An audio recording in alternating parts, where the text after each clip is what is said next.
देख रहे हैं जोहार झारखंड। मैं हूं शुभे मिश्रा आपके साथ और चलिए करते हैं बुलेटिन की शुरुआत। चतरा पुलिस के सामने कुख्यात नक्सली कमलेश यादव ने सरेंडर कर दिया। ऑपरेशन नई दिशा के तहत उसे 1 लाख का चेक सौंपा गया। प्रशासन ने अन्य नक्सलियों से भी सरेंडर करने की अपील की है।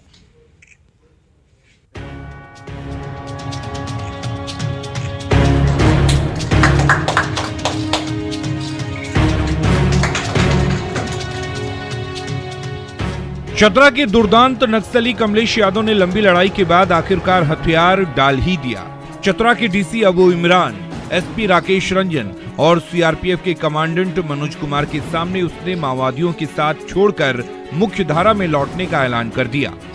आत्मसमर्पण नीति के तहत नक्सली कमलेश यादव को 1 लाख रुपए का चेक सौंपा गया तो उसकी आंखें छलक आई और उसने अपने साथियों से भी खून खराबा छोड़कर सही रास्ते पर लौटने की अपील कर डाली।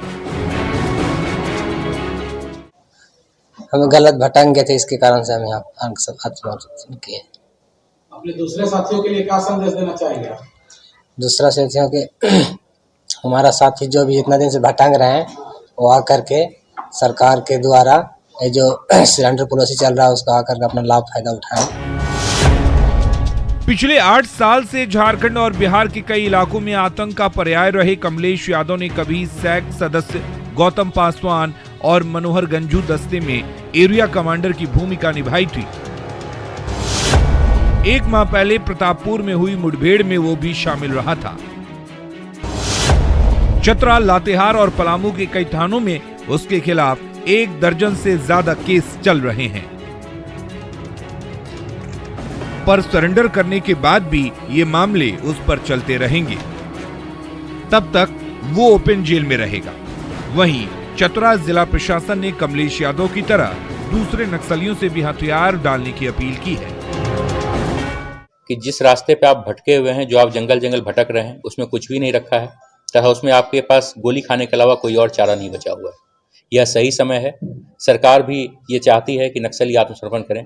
आप लोग सभी इस मौके का फायदा उठाएं। दिग्भ्रमित होकर के, पथभ्रष्ट होकर के या किसी प्रोपेगेंडा या किसी और चीज से मुतासिर होकर के प्रतिबंधित संगठनों में जुड़े हुए हैं या सक्रिय हैं, तो उनसे मेरा यही अनुरोध रहेगा कि वो सब जो है मुख्य धारा से जुड़े। राज्य सरकार, भारत सरकार सभी आपके साथ है। नक्सली कमलेश यादव के सरेंडर से चतरा में माओवादियों की कमर तो टूटी ही है। सुरक्षा बलों को उससे मिली अहम जानकारियां नक्सलियों के खिलाफ चल रहे ऑपरेशन में भी बड़े काम आएंगी।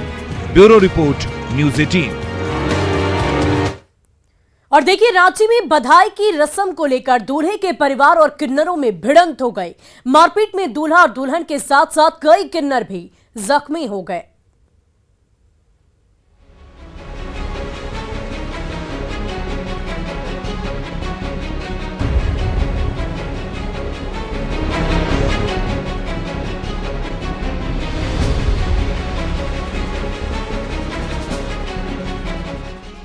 फर्श पर बिखरे लड्डुओं के टुकड़े, ईंट पत्थरों से पटा कमरा और हर तरफ बिखरा सामान।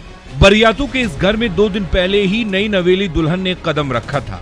खबर मिलते ही बधाई देने के लिए किन्नरों की टोलियां धमकी, नाच गाना हुआ, वर वधू को बधाइयां मिली। पर जब बख्शिश देने और लेने की बारी आई तो किन्नरों का गैंग 5100 रुपए की डिमांड पर अड़ गया। परिजन इतनी मोटी रकम देने को तैयार नहीं हुए।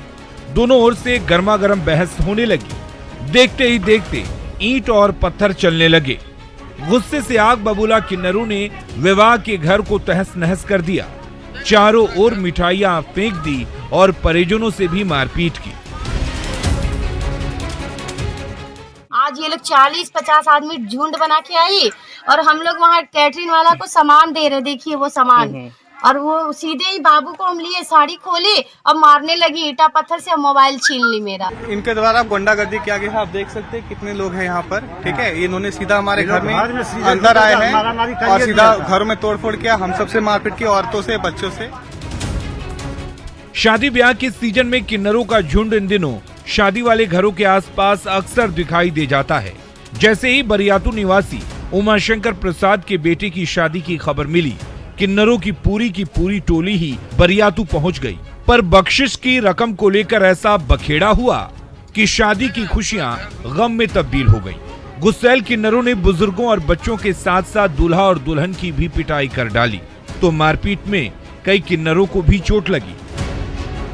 हमारे एक किन्नर को अंदर घर में अंदर घसीट करके खींच करके मारने लगा, तो उसमें हम लोग क्या करेंगे बताइए? हम लोग मार खा जाए। कितने जन घायल हैं? 4-5 जने। 5 जने। जो लड़का का शादी हुआ वो बोल रहा था हम गोली मार देंगे, पेट्रोल छीट कर जला देंगे, बहुत बातें सारा हो रहा था। अभी थाने में आकर बोल रहा था कि पेट्रोल छिड़क कर जला दो इन लोगों को, जो होगा देखा जाएगा। दूल्हे के परिवार और किन्नरों में हुई भिड़ंत का मामला बरियातू पुलिस के पास पहुंच गया है। दोनों ओर से एक दूसरे के खिलाफ FIR दर्ज कराई गई है, तो कई घायलों का इलाज अस्पताल में चल रहा है। ओम प्रकाश, न्यूज़ 18, रांची। वहीं देवघर नगर थाना क्षेत्र के VIP चौक के पास बाइक और कार की बीच जोरदार टक्कर हो गई, जिसके बाद हाई वोल्टेज ड्रामा शुरू हो गया। बताया जा रहा है कि डॉक्टर ओम प्रकाश अपनी कार से क्लिनिक जा रहे थे और उसी दौरान एक तेज रफ्तार बाइक सवार ने कार में जोरदार टक्कर मार दी, जिसके बाद बाइक सवार ने एक ईंट से कार का शीशा तोड़ डाला। फिर वहां पर जोरदार हंगामा शुरू हो गया और देखते ही देखते पूरा कोट रोड जाम हो गया। वहीं स्थानीय लोगों की सूचना पर पुलिस ने हंगामा शांत कराया और दोनों को देवघर नगर थाना लेकर आए। गाड़ी रोड पर चढ़ाने लगा, मोटरसाइकिल वाले आके ठोक दी और दोष दे रहे हैं गाड़ी वाले को, मारपीट किया, शीशा तोड़ दिया और कह रहे गाड़ी भागे कहाँ से, रोड पर चढ़ा रहा था। अभी हमसे कह के आके ठोक दिया है और हमको शंका है कि दोनों पिए हुए, दोनों का अल्कोहल टेस्ट करवाई थी। हम डॉक्टर हम जान सकते हैं कि दोनों पिए हुए। वहीं झारखंड में 300 करोड़ राजस्व देने वाले बालू खनन पर माफिया राज कायम है। बड़े पैमाने पर बालू की तस्करी की जा रही है। बालू घाटों की नीलामी नहीं होने से समस्या और गंभीर होती जा रही। जहां बालू की आसमान छूती कीमतों से जनता त्रस्त है, वहीं इस पर जमकर सियासत भी की जा रही है।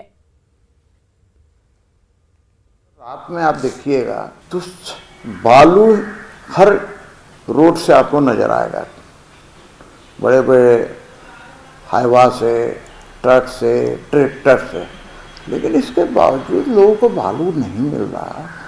ये सरकार की नाकामी का एक उदाहरण है।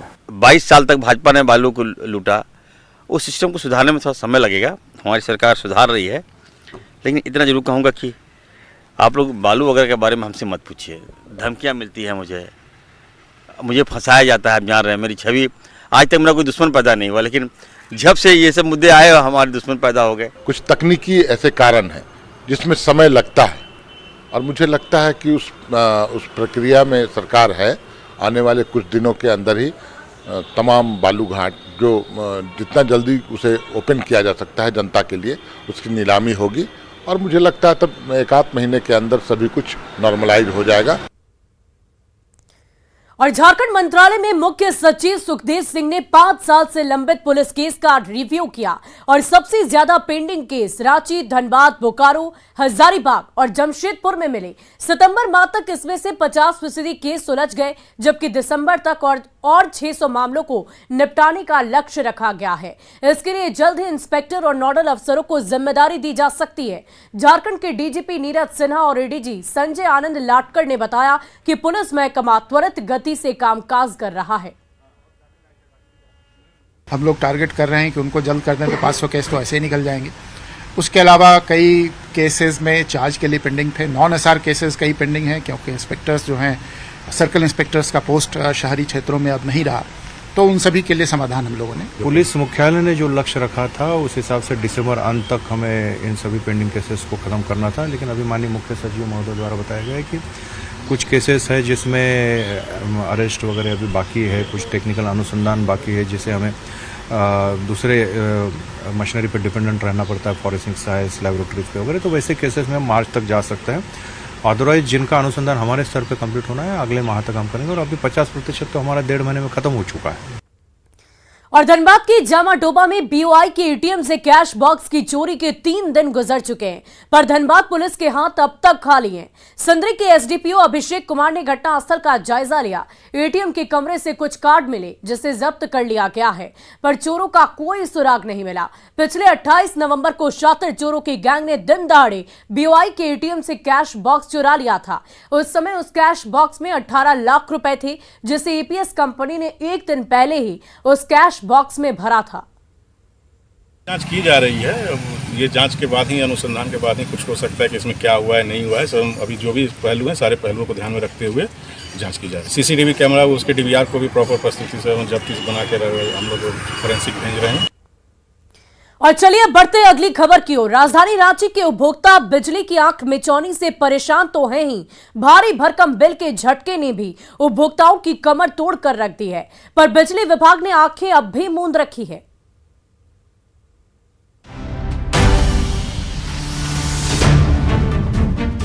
एक तो बिजली रानी के नाज नखरे, ऊपर से 40,000 के बिल का तेज झटका। जी हां, ये जनाब है एचईसी कॉलोनी के हसनैन खान, जिन पर बिजली रानी की आंख मिचौनी के साथ साथ भारी भरकम बिजली बिल की दोहरी मार पड़ी है। सुबह से लेकर शाम तक हर 2 घंटे पर बिजली रानी आती जाती रहती है, पर जब महीने के अंत में बिल घर आया तो उस पर 40,000 का बिल देखकर ऐसा झटका लगा कि पैरों तले जमीन खिसक गई। तब से बिजली विभाग के चक्कर लगा रहे हैं। ऐसे करके रीडिंग 600 चला तो बिल उसका हो गया 10,000 के आसपास, और यहाँ से बताया गया कि 5 रुपया यूनिट है, उस हिसाब से 3 का फर्क हो जाता है। और इस समय तो हमारा बिल ये जनवरी 22 से 40,000 के ऊपर हो गया है। हसनैन खान के घर में 3 साल पहले बिजली का मीटर लगा था, तब से रह कर उन्हें बिजली का झटका लगता रहता है। कभी 10,000 का बिल पहुंच जाता है तो कभी 25,000 का।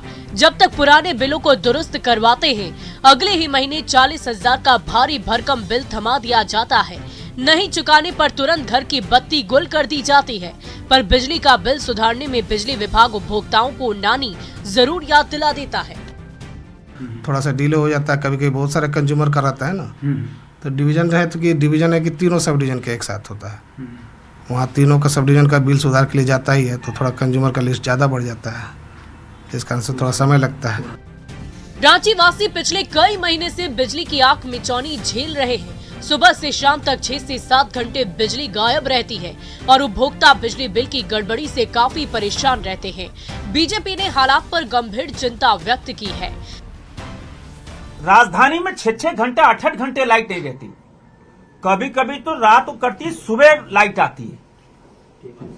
और ये आजकल की बात नहीं है, पिछले लगभग 2.5 से 3 महीने से चल रहा है। एक तो बिजली की कटौती, ऊपर से लंबे चौड़े बिल का करंट। रांची का बिजली उपभोक्ता बिजली विभाग के दौरे झटके से बेहाल हो गया है, पर उसकी फरियाद कोई सुनने को तैयार नहीं है। ओम प्रकाश, न्यूज़ 18, रांची। वहीं रांची में एचईसी कर्मचारियों का प्रबंधन के खिलाफ आंदोलन जारी है और इसी क्रम में कर्मचारियों ने आज मशाल जुलूस निकालकर विरोध जताया। सरकार की नीति के खिलाफ कर्मियों ने जमकर नारे लगाए। एचईसी कर्मचारियों के अनुसार 8 से 13 महीने का वेतन अब भी लंबित है और इससे कर्मचारियों की आर्थिक स्थिति काफी खराब हो गई है, पर कोई कार्रवाई अब तक नहीं की जा रही है। मशाल जुलूस हम लोग प्रबंधन के विरोध निकाले हैं, सरकार के नीति के विरोध हम लोग निकाले हैं कि एचईसी में 13 महीने 8 महीना से लेकर 13 महीना तक एचईसी वर्कर को किसी तरह का पेमेंट नहीं हुआ है। एचईसी वर्कर बहुत मरण स्थिति में पड़ा हुआ है।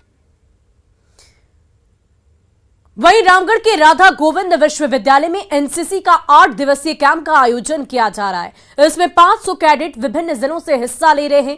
कैंप में एनसीसी कैडेट को ड्रिल, मैप रीडिंग, योग, पीटी, गेम्स, हथियारों का प्रशिक्षण, शूटिंग समेत अन्य विधाओं का प्रशिक्षण दिया जा रहा है। इसके अलावा कैडेट के व्यक्तित्व विकास और नेतृत्व गुण पर भी खास फोकस किया गया है।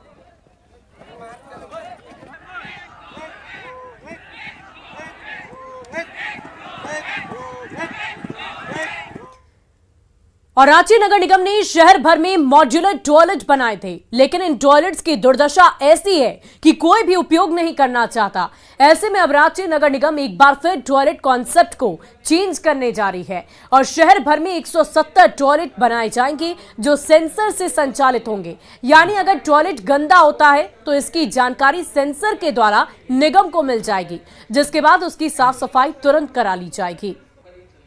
अभी जो हमारे शहर में जितने टॉयलेट हैं, अब जो हम लोग बनाने जा रहे हैं और 170 के आसपास, उसमें कुछ जो पहले हम लोग बनाए थे तो उसमें हम लोग को लगा कि खामी है। जैसे आप देखेंगे कि गेट फ्रंट में ओपन होता है, लेकिन दिल्ली में आप जाइएगा तो देखिएगा कि सारा गेट साइड से या बैक साइड में ओपन होता है।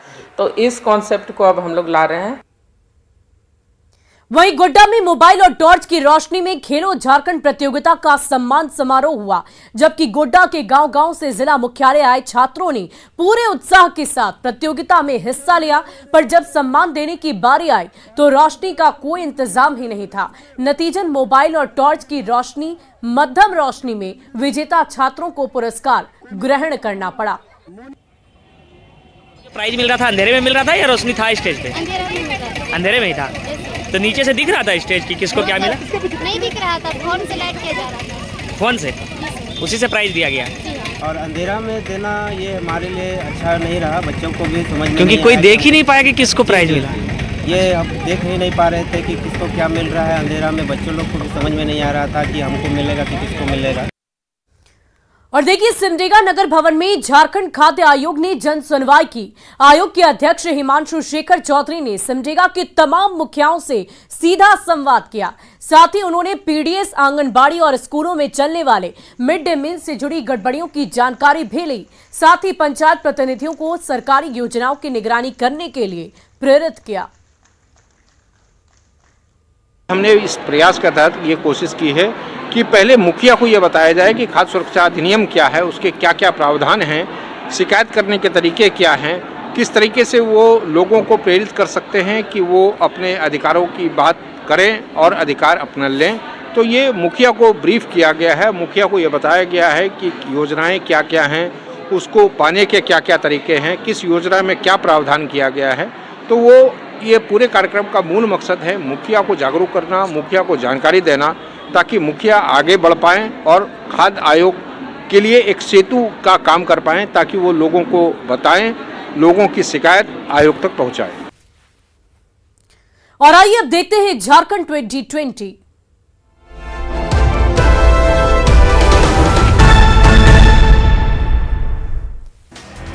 जामताड़ा के नाला दुमका रोड पर दुर्घटना